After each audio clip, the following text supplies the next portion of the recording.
Whenever the G8 rolls into town, normal service is suspended, and this year is no different. The little town of Enniskillen has been tarmacked and painted throughout, and shops which shut down in the recession have been given fake fronts to make it look as if they're thriving. It's annoyed many people enormously, who regard it as a lie. From what I've seen, there doesn't seem to be any comprehension of the difficulties that people are going through, or otherwise I don't think we would be sitting looking at such a big lavish celebration of ineptitude as we're going to see out the road here. Just outside town, the police checkpoints have been up for weeks, and a fence encircles the whole area. The hotel's next to a huge lake, so it's only accessible from one side anyway. Once again, the world's most powerful are shutting themselves off.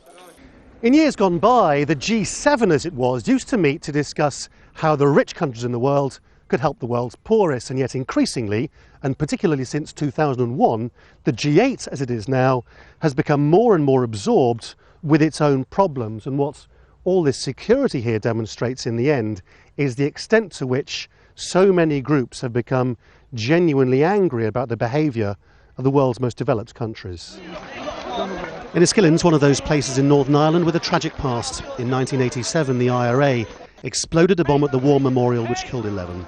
It's a different time now, and there's only a rump left of the Republican movement, but the security here is enormous.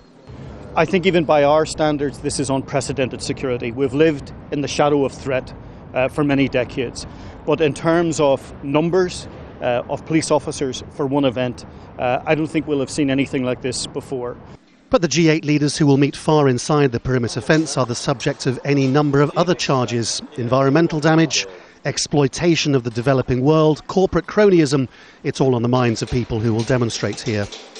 Their interests are about safeguarding the banking sector, the financial services, the bondholders, making ordinary people pay for that through austerity measures, privatisation, imposing unfair trade in the third world, conducting wars of aggression for resources in places like Syria and other places in the Middle East. They have no concern about ordinary people.